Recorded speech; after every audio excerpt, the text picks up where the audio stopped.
Halo teman kisah, jika kalian ingin mencari konveksi, di Tunas Clothing adalah pilihan yang tepat. Karena Tunas Clothing mempunyai pelayanan seperti pembuatan kemeja, seragam sekolah, jaket, hoodie, sweater, kaos sablon, goodie bag, dan lain-lainnya.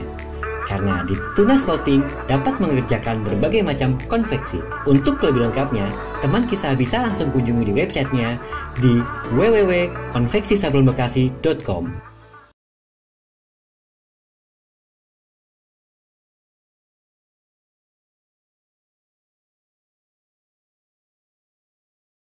Tapi saya belum turun di posisi terakhir, saya masih di atas, tunggu dia teman saya turun sampai di bawah dia turun,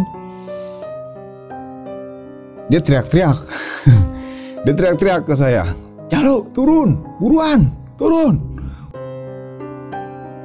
Saya sih nggak berpikiran macam-macam kan gitu, cuman, ya sabar bilang gitu, sabar bilang gitu kan. Nah, sunyi senyap tuh, nggak ada suara dia lagi tuh. Saya langsung ingat pesannya Pak Doi tadi, gitu. Pesannya Pak Doi kan tadi dia minta, nanti kalau kamu sampai turun di bawah, nanti ada sebuah ruangan gitu. Udah, saya masuk dalam ruang itu, saya cari-cari, kok mana ya gitu, nggak ketemu.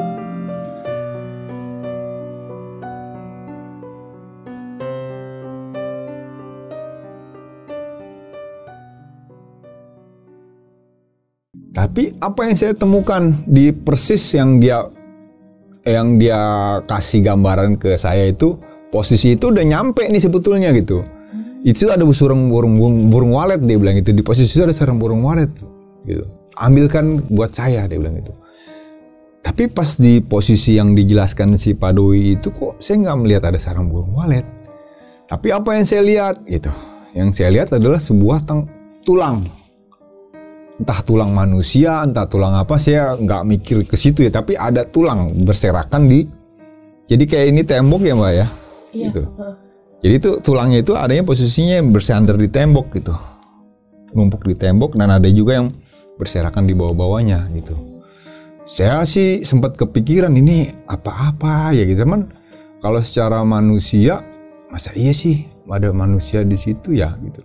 Sedangkan ini kan tinggi banget gitu, jauh dalam gitu ya. Kok ada tulang? Apakah tulang hewan? Kayaknya sih nggak mungkin gitu. Kayak seperti begitu, tapi saya mau coba ngebuang gitu, karena saya penakut orangnya gitu kan. Tapi tetap begini, duk gitu. Beginilah perasaan gitu, wah bercampur aduk, duk. Tapi langsung buru-buru saya balik, mundur gitu. Saya nggak ambil itu, karena saking takutnya gitu. Wah apaan ya? Saya mundur, balik lagi mundur, nayap, balik ke, saya tinggalin tuh keluar. Saya udah mulai curiga lah di situ, dalam artian ini seru nih gitu, kayak ini gitu. Udah mulai dik. Karena apa? Satu, teman saya panggil nggak ada nyaut gitu loh. Ini ada apa dengan teman saya itu situ kan? Akhirnya berkecamuk lah di sini di pikiran saya. Sedangkan saya di situ di bawah tuh cuman berdua dengan dia, yang lain kan masih di atas gitu, lagi proses turun, mereka masih proses turun. Sedangkan kita kan leader yang duluan ke bawah gitu. Ketika kita udah nyatakan oke, aman, turun mereka semua gitu kan. Nah mereka proses turun tuh, sedangkan kami tuh di bawah berdua jauh dengan mereka, komunikasi dengan atas pun sulit gitu karena jaraknya jauh gitu kan. Jadi saya hanya komunikasi sama teman saya yang satu itu aja, yang berdua itu aja. Nah intinya saya langsung keluar dari ruangan itu, balik mundur menuju lintasan tadi awal tuh, lintasan tali itu. Terus saya langsung nyari teman saya itu, saya panggil, saya sebut nama lah tuh. Saya panggil teman saya itu, woi gitu kan. Sambil saya jalan-jalan karena di situ ruangannya besar gitu Mbak, batu-batuan sih ya, batu-batuan.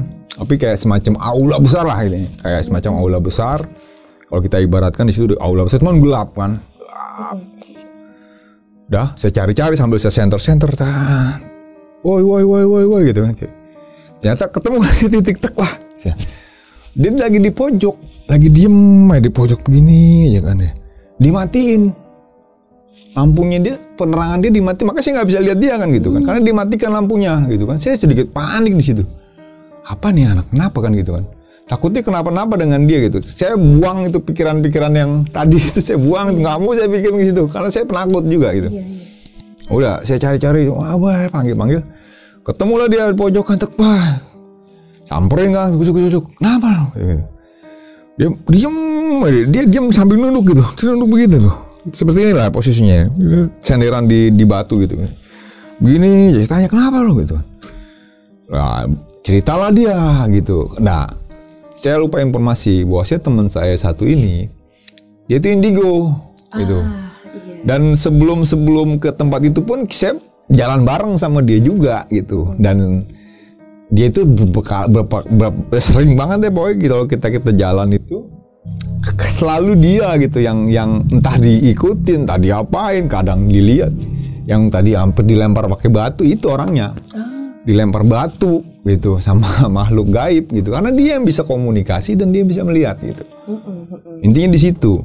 Dia pucet, dia begini, ya. Entah dia berdoa, entah dia apa, dia begini, dunduk, dia nggak mau melihat gitu. Kenapa? Saya sudah mulai, aduh nih nggak beres nih, saya bilang.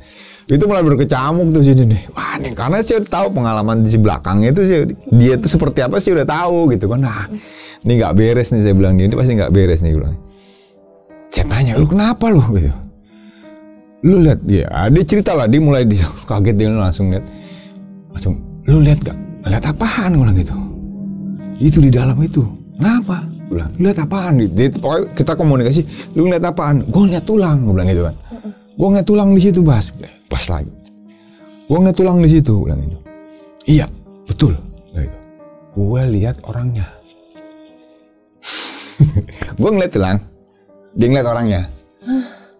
Jadi gue hanya melihat tulang, kalau dia melihat bentuk utuh. Bentuk utuhnya bentuk manusia, tapi udah mati gitu. Hanya bersandar. Bersandar duduk kayak ini ya. Cuman kan nggak ada bangku nih, gitu aja dia. Dia bilang sih, dia ceritain dia selonjor gini, dia sandar dan kondisinya hidup. Ya di pandangan dia bahasanya dia arwah, tapi yang dia lihat adalah bentuk utuh gitu. Bentuk hidup dalam bentuk hidup, cuman tangannya putus. Dia cerita sama gua bahwasanya tangannya putus. Putusnya kenapa kita nggak tahu. Jadi ada seorang bapak-bapak senderan di situ, persis yang di tempat saya temuin, yang dia Pak Doi bilang sarang burung walet. Itu ada bapak-bapak, dia bilang gitu. Tangannya putus. Ya dia ngobrol gitu. Ngobrol lah, karena dia bisa bahasa gaib dan dia indigo. Itu dia pucat di situ. Wah, udah duduk sini, diam. Tunggu anak-anak turun gitu. Karena anak teman-teman yang lain udah proses turun gitu. Nggak mungkin saya cut gitu. Nggak mungkin saya balik nggak mungkin. Gitu. Karena udah proses perjalanan turun. Udah diam aja, nggak usah kasih tahu anak. Jadi suruh silent gua, udah diem aja deh gitu. Dia diem aja. Kalau apa? Ya karena kalau gue informasiin ke teman-teman yang lain, takutnya yang lain juga panik gitu. Cukup kita aja yang panik nih gitu bahasanya. Cukup kita aja yang panik deh gitu bahasanya gitu. Udah duduk akhirnya kita nunggu di situ, tapi nyalain lampu, nyalain senter. Tak, ada penerangan lagi, dia ada penerangan gitu. Udah, akhirnya teman-teman yang lainnya pun turun, tuh sampai turun semuanya. Udah kumpul semua di situ. Jadi seakan-akan tidak ada apa-apa lah gitu. Cuman saya bilang jangan masuk ke situ ya. Saya bilang gitu. Jangan masuk lorong itu ya, saya bilang gitu. Pesan saya cuma itu doang. Karena apa? Takutnya sama seperti saya gitu. Ketika saya masuk, dia akan menemukan hal itu. Iya. Takutnya jadi panik lagi. Kedalaman cukup dalam gitu. Maksudnya ke atasnya cukup dalam ketika terjadi sesuatu hal yang panik lah atau apa.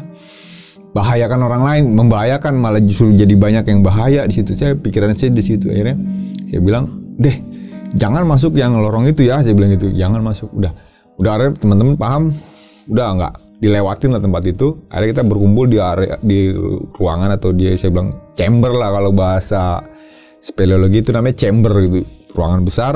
Kita kumpul di situ sampai semua turun semuanya. Udah kita minum segala macam, makan segala macam, bla bla bla bla bla bla bla. Oke, kita nyatakan kita balik. Itu karena memang kondisinya pada saat itu pun di bawah itu tidak ada jalur lagi gitu. Maksudnya ada jalur satu, cuman saya anggap itu saya silangin gitu, nggak unexplore lah kalau di kita unexplore. Kita nggak boleh, nggak jangan masuk situ. Intinya seperti itu, kita cut, udah kita nyampe di sini gitu. Penelusuran kita selesai di sini gitu kan. Udah mereka mapping segala macam, ngukur tek untuk pembuatan sebuah peta, catat, dibikin petanya, udah selesai. Balik lagi naik atas lagi. Terus naik semua. Nah, saya ke bagian yang terakhir. Karena kita leader dan saya kan leader ya, dia harus nge-clean area gitu. Memastikan semua anggota tim kita udah naik semua gitu, baru saya lanjut gitu. Dan saya yang terakhir. Saya yang terakhir deh. Nah, di sini serunya lagi nih gitu. Ketika saya mau naik terakhir, ibaratnya proses teknik itu, mohon maaf karena saya sombong atau gimana, proses itu udah sering balik kita lakukan dan sudah sering kali kita latihan proses naik ke atas, namanya descending lah ya, atau single rope teknik lah ya.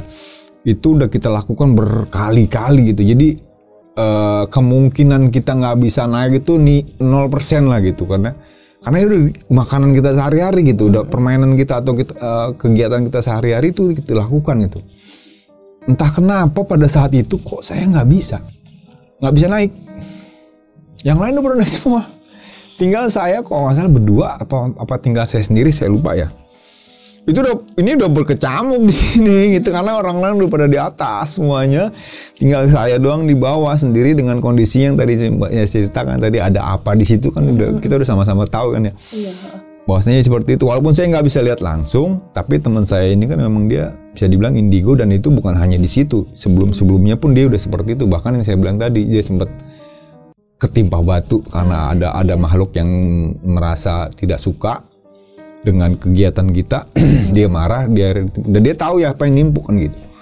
Siapa yang nimpuk dia tahu gitu, karena dia indigo. Ya itulah, akhirnya di situ berkecamuk pikiran saya tuh, wah kenapa gitu. Panik iya gitu. Yakin panik banget gitu. Akhirnya hampir 1 jam lebih kali saya nggak bisa naik tuh. Di situ aja naik sedikit terus turun lagi.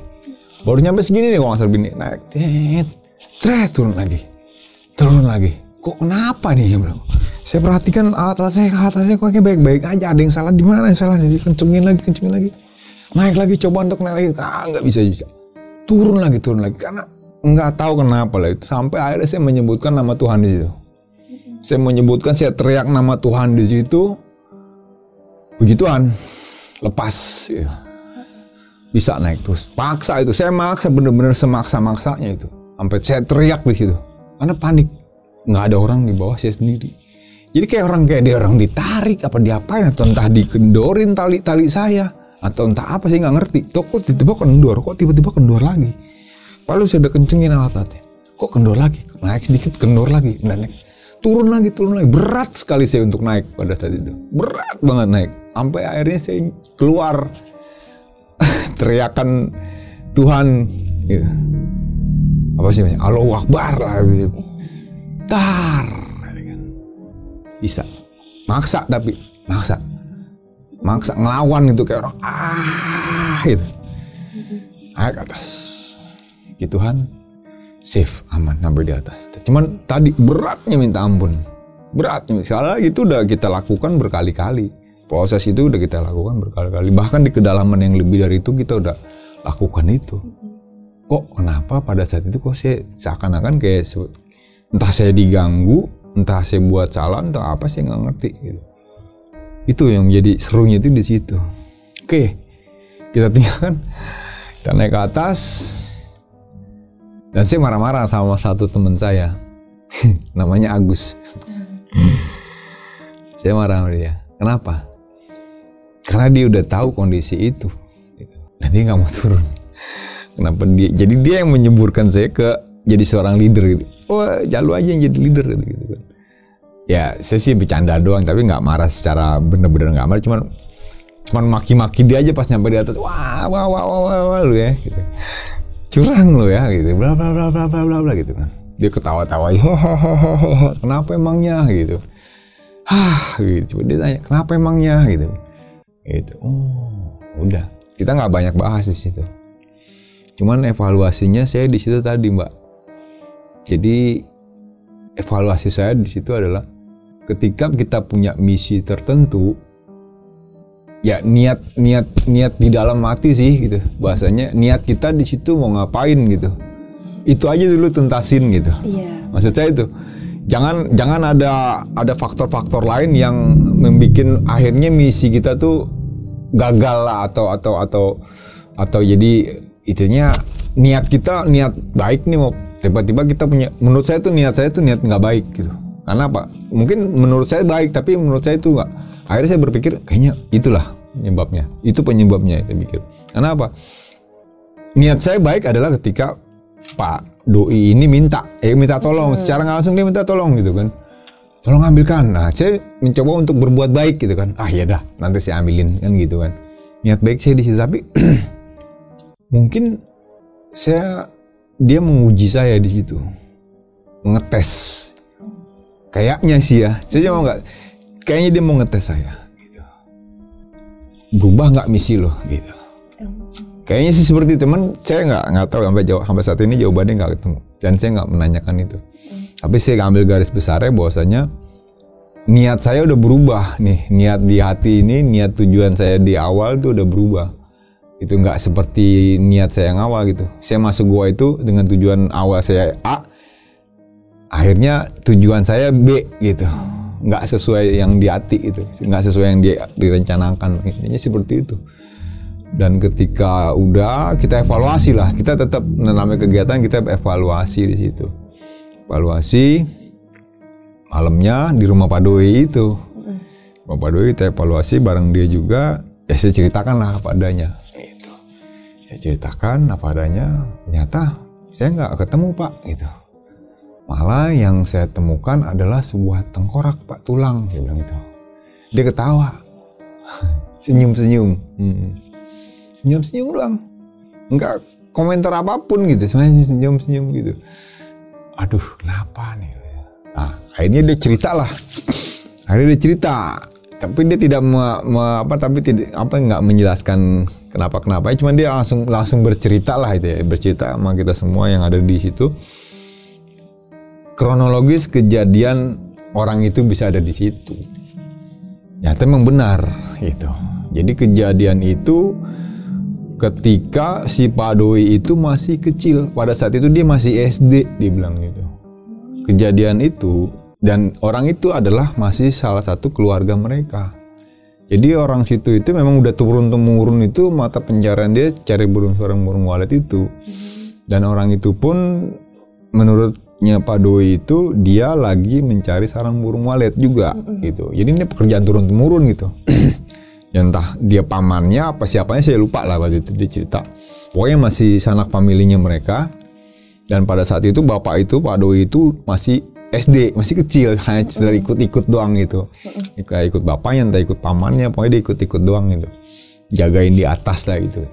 Nah itu kejadiannya masih dia kecil. Diceritakan lah kejadiannya kenapa-kenapanya gitu. Nah itu tadi. Ini semacam kayak apa ya? Istilahnya dia udah dapat banyak nih sarang burung walet. Mereka punya tim nih. Kalau nggak salah dia ceritain ada 3 nih teman-teman ke teman lah ya. Kayak saya misalkan saya dengan Mbak gitu. 3 kita tim nih, tim pencari lah ya. Mereka mata pencarian mereka sarang burung walet 3. Mereka turun dulu kedua itu yang saya masukin itu dia turun dengan menggunakan alat tradisional. Nggak seperti kita. Dia menggunakan alat tradisional entah menggunakan apa bambu kalau nggak salah pakai bambu apa pakai tali sih gue lupa gitu. Intinya mereka penelusuran ke bawah burung itu untuk mencari sarang burung walet. Emang tempatnya sarang burung walet banyak di situ. Jadi intinya mereka udah dapet segala macem, naik ke atas kan ya. Sama seprosesnya dengan saya juga tuh, dia naik ke atas sampai di atas. Jadi temennya yang 2 ini udah sampai di atas. Yang korban yang tadi saya temuin di bawah itu yang tulang belulang itu, dia orang terakhir nih gitu. Orang terakhir naik ke atas. Ya semacam kayak apa ya, curang lah, apa namanya, serakah. Sifat serakah seseorang itu ada apa sih Mbak gitu. Itu sarang burung walet mungkin pada saat itu sangat berharga, bernilai. Sampai akhirnya dia rela ngorbanin temennya sendiri. Entah temennya, entah saudaranya, saya lupa ya. Jadi dia dibunuh lah intinya. Si orang ini dibunuh sama temennya sendiri karena ya tadi perkara sarang burung walet itu, karena sampai sekarang sarang burung walet itu diributin atau dicari-cari orang, bahkan direbutin segala macam, bisa jadi konflik segala macam karena memang harganya itu fantastis itu harganya. Harga sarang burung walet itu fantastis. Ya mungkin udah dapat banyak dia serakah gitu. Serakah apa? Yang dikorbanin lah temennya ini, entah temennya entah saudara yang dibacok ceritanya. Das gitu. Jatuhlah dia ke bawah. Gitu. Nah, yang lucunya lagi teman saya yang Basori itu pas dia naik ke atas dia masih nemuin itu ada ya, tapi secara penglihatan dia aja ya. Bahwasanya itu tangannya dia masih nempel di situ. Ada sebuah tangan nempel di dinding gitu. Udah mau nyampe di atas itu. Menurut kayak teman saya itu masih ada lu, dia bilang gitu. Gua lihat itu di situ udah mau di atas itu. Jadi dia melihat ada sebuah penampakan tangan doang, tapi tangan. Jadi mungkin ceritanya sih dia kan lagi begini dites gitu. Dia mau naik ke atas gitu, tes itu pakai goloknya, tes jatuhlah dia ke bawah. Tuk. Jatuh ke bawah, dia bersandar lah di tempat tadi situ. Tujuannya Pak Doi mungkin saya suruh angkat itu. Karena nggak ada yang bisa angkat itu dari semenjak dia kecil sampai dia dewasa, mungkin nggak ada yang bisa angkat itu. Ya nggak tahu, makanya itu nggak diceritain ke saya kenapa dia nyuruh saya segala macam, dia nggak cerita. Tapi dia menceritakan kronologis kejadiannya bisa ada itu di bawah. Intinya sih itu. Ya pengalaman saya sih hanya itu intinya. Ya ambil positifnya tadi.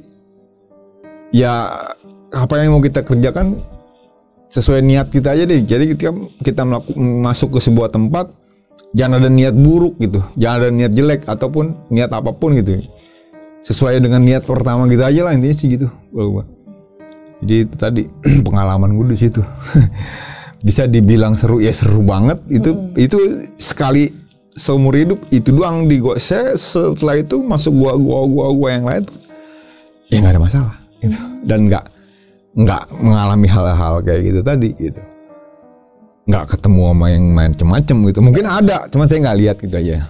Tapi itu pengalaman yang menurut saya ya kayak saya diganggu nih gitu, kayak saya digangguin gitu. Entah apa salah saya gitu, intinya sih itu. Mungkin tadi pelajarannya di situ sih, pelajarannya. Ya niat lah. Jangan melenceng niatnya itu aja sih intinya gitu. Jangan melenceng niatnya. Niat lu mau itu udah jalanin gitu. Jangan terpengaruh dengan niat macam-macam, karena itu ketika kita dengar sarang burung walet di kepala gue tuh duit. Iya, di kepala saya tuh udah duit gitu. Udah bukan niat, udah bukan murni, udah nggak murni niat baik gitu loh. Bahasanya di sini ada tertanam sarang burung walet itu di kepala tuh. Iya, karena ya gue tahu pada saat itu pun gue tahu sarang burung walet harganya seberapa gitu. Dan gue belum pernah lihat burung walet gitu. Intinya, wah ini kalau gue jual dapat duit nih, ya gitu kan. Di kepala gue sempat pikir gitu. Jadi itulah niat gue dari dibuyarin gitu. Itu sih pengalamannya. Itu jadi intisarinya sih situ.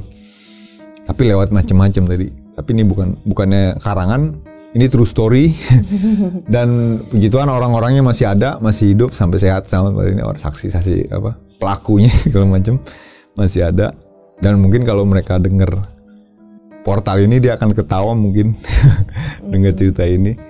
Kondisinya ya kayak gitu, aneh, bilang aneh ya nyata gitu.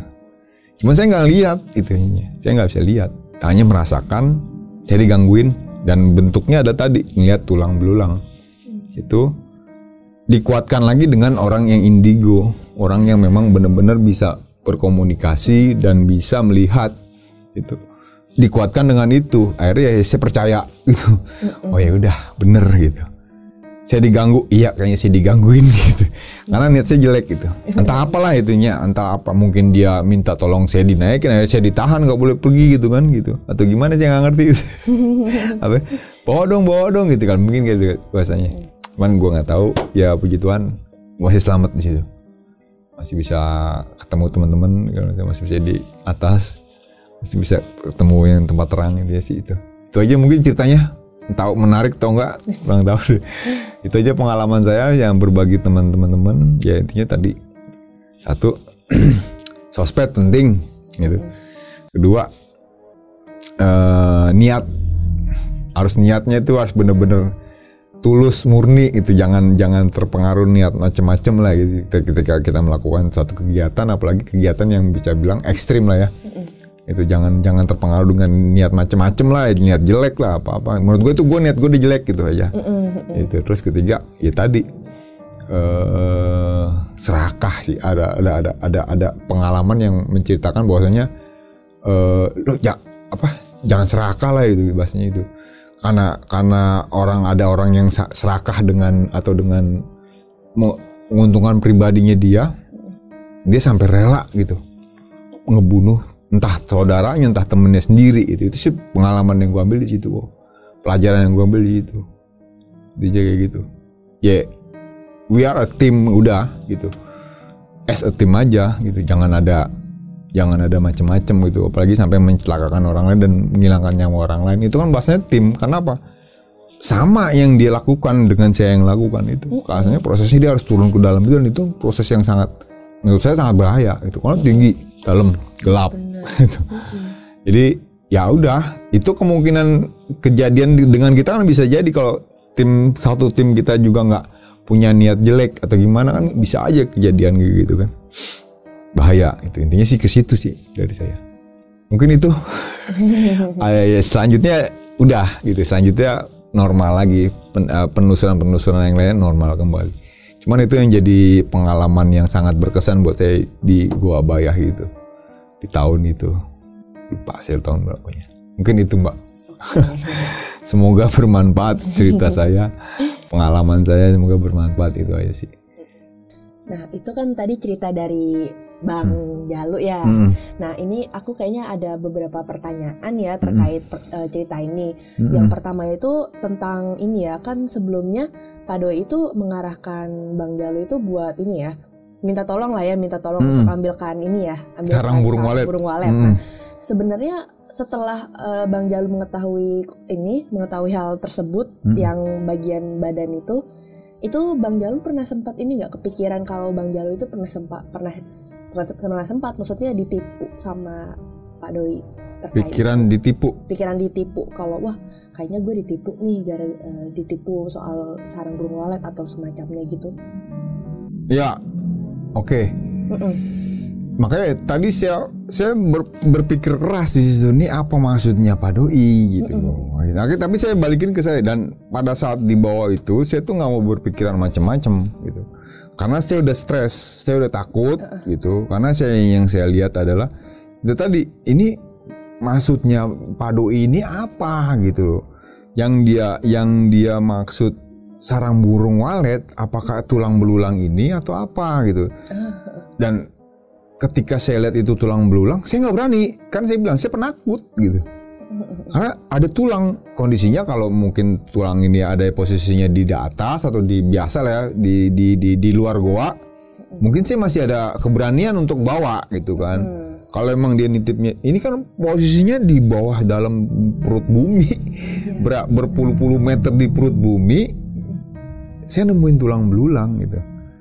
Dan saya penakut, terus terang saya penakut, dan akhirnya saya nggak berani untuk, karena yang dia minta adalah sarang burung walet. Mungkin kalau yang diminta pada saat itu adalah tulang belulang, ada kemungkinan saya angkat gitu.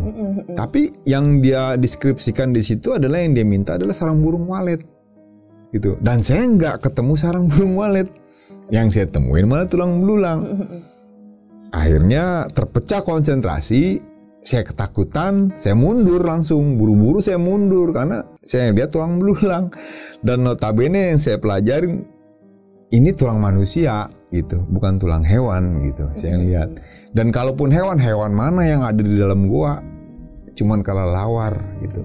Kelelawar notabene seberapa besar sih tulangnya kan gitu. Makanya itu yang buat saya jadi ini tulang manusia. Tapi saya nggak mau berpikir ke situ. Karena saya udah takut, kalau itu bener, semakin takut saya. Makanya saya coba untuk alihan fokusnya saya nggak ke situ deh gitu. Tapi tetap di sini sih berkecamuk gitu. Itu pasti manusia gitu. Cuman emang saya nggak ngeliat wujud nyata gitu. Yang melihat wujud nyata adalah teman saya, partner saya yang pertama kali turun nyampe di bawah itu. karena dia seorang indigo gitu. Dan saya tahu itu sebelum saya berkegiatan di gua itu pun kita udah sering mengalami hal-hal yang goib itu dari penglihatannya si teman saya itu gitu. Diperkuat sama dia bahwasanya dia melihat sosok tubuh bapak-bapak tua yang tangannya putus gitu. Jadi nggak ada tangan sebelahnya gitu menurut dia. Jadi dia lagi senderan di situ, bersender di tembok tembok itulah pokoknya semacam batuan lah ya. Dia lagi bersandar di situ. Dia cerita, makanya dia tuh sempat cek, dia pun ketakutan juga pada saat itu. Saya lihat dia ketakutan, makanya dia diem, dia nggak bersuara dan dia nunduk, tuh nggak seperti biasanya lah bahasanya. Dia nggak seperti biasanya, dia nunduk, nunduk ke bawah dan tidak merespon panggilan saya. Dia nggak merespon sampai saya menemukan dia sendiri, gitu. Sampai saya baru temukan, oh dia di situ, oh dia di pojokan sana. Saya samperin, saya panggil, kenapa? Gitu. Baru dia kayak orang tersentak gitu sih, gitu. Entah dia tidur, entah apa saya nggak tahu lah. Pokoknya dia duduk begitu ya. Gimana sih ya? Kayak begitulah. Di kaki begini, dia begini. Gitu. Saya panggil, dia nggak respon gitu. Dia nggak merespon. Wah, dia kenapa sih itu? Udah mulai berkecamuk banyak lah ya. Di kepala ini udah banyak tuh. Tengkorak, manusia. Ini si teman saya ini kenapa? Ini sini berkecamuk tuh. Gitu. Kondisinya di bawah perut bumi dan gelap gulita kan gitu. Mau lari kemana kan gitu. Mau lari kemana nih kan gitu. Kalau di atas mungkin bisa wah gitu. Karena saya pernah pengalaman juga berpapasan sama kuntilanak. Nah itu sekali-kali dalam seumur hidup saya berpapasan dengan masuk astral itu kuntilanak. Dan itu kondisinya bukan di dalam gua, tapi kondisinya di dalam di sebuah pinggir sungai lah di dekat rumah saya dulu. Dan itu saya bisa kabur gitu. Saya takut, tapi saya kabur lari sambil teriak kuntilanak. Itu papasan gini. Dia terbang, saya lari gitu. Kalau di gua, saya mau lari kemana? Gitu. Iya benar. Saya mau lari kemana? Naik. Saya cuma untuk naik kayak tadi, intinya kayak ada yang narik gitu atau ada yang gangguin saya dengan equipment atau peralatan saya ini kok nggak bisa kayak nggak bisa digunakan gitu. Kok nggak bisa naik gitu. Itu yang jadi pertanyaan saya sih. Kenapa sampai saat ini nggak kejawab? Gitu. Intinya sih Pak Doi, saya nggak ada curiga ditipu atau apa enggak. Cuman saya nggak tahu maksud dan tujuannya dia itu apa. Itu aja sih. Kalau bicara ditipu sih saya nggak ada gitu. Cuman yang nggak paham maksud dan tujuan dia saya suruh bawa sebut sarang burung walet itu apa. Harusnya kalau memang itu mungkin dia minta tolong bawain itu sih kayaknya ya. Cuman mungkin kalau dia sebutkan tolong bawain tulangnya ya paman saya nggak akan mau kan gitu. Iya, mungkin saya nggak akan mau gitu kan. Ya mungkin di situ. Jadi itu yang komunikasi itu yang nggak selesai gitu. Maksudnya mungkin ada satu sisi dia minta tolong kita untuk angkat. Cuman kalau dia sebutkan di awal, mungkin nggak ada yang mau ya, gitu. Benar. Mungkin nggak ada yang mau ngambil itu gitu. Tersirat berarti ya. Jadinya gimana coba kalau jadi mbak kayak gini tuh? Karena dia nggak mengibaratkannya tuh atau mendeskripsikannya tuh dengan sarang burung walet gitu. Itu sih nggak kejawab sih memang. Cuman saya ini mengandai-andai kayaknya ke situ gitu. Kalau dia sebutkan itu tengkorak atau tulang manusia, otomatis saya yang mundur nih. Yang lain aja Pak kan gitu. Saya nyerah kan gitu. Saya nyerah Pak kan gitu. Tapi kenapa saya yang ditunjuk? Karena mungkin saya seorang leader gitu. Karena saya leadernya di situ. Jadi ditunjuklah saya. Helen diminta. Itu sih kayak gambaran situnya. Dan pas kita evaluasi ke atas pun dia tidak menceritakan apa-apa. Dia hanya menceritakan kronologis kenapa sih gitu. Karena saya cerita, kok saya nemunya ginian Pak kan gitu. Kok bukan sarang burung walet dan saya nggak bisa naik ke atas tuh kenapa kan gitu. Itu yang kita evaluasi. Oh, dia cuma senyum dan akhirnya dia ceritakan panjang lebar kisah itu. Dia lagi kecil, dia masih kecil, terjadilah pembantaian itu. Gitu. Intinya sih itu.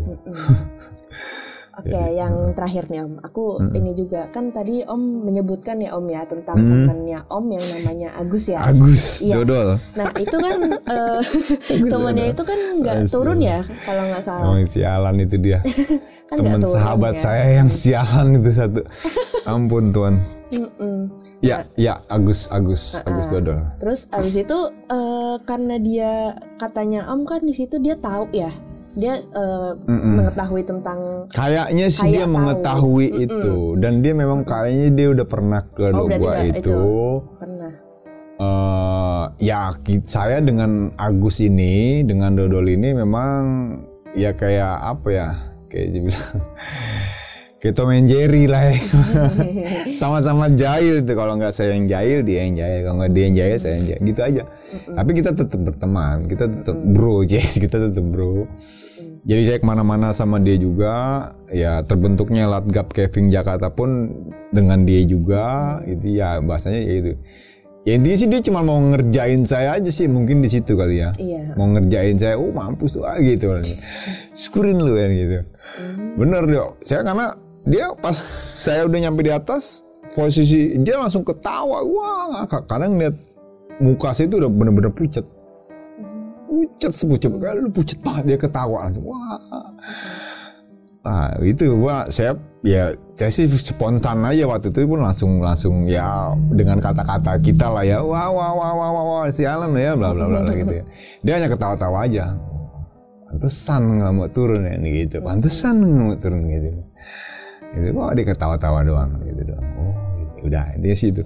Pada dasarnya ya tadi intinya dia udah pernah masuk. Udah pernah, dia udah tahu mungkin itu kondisi itu. Cuman dia silent ya mungkin ya nggak tahu lah ya. intinya sih ke situ gitu. Baik, itu dia kisahnya dari Bang Jalu. Banyak banget hikmah yang bisa kita ambil dan kita petik dari kisahnya tersebut. Nah, jangan lupa untuk like, comment, subscribe, and share juga video ini ke teman-teman kalian. Dan jangan lupa untuk nyalain loncengnya biar nggak ketinggalan video-video selanjutnya. Itu dia kisahnya. Terima kasih yang sudah menonton. Sampai jumpa lagi di video-video selanjutnya. Wassalamualaikum warahmatullahi wabarakatuh. Dadah.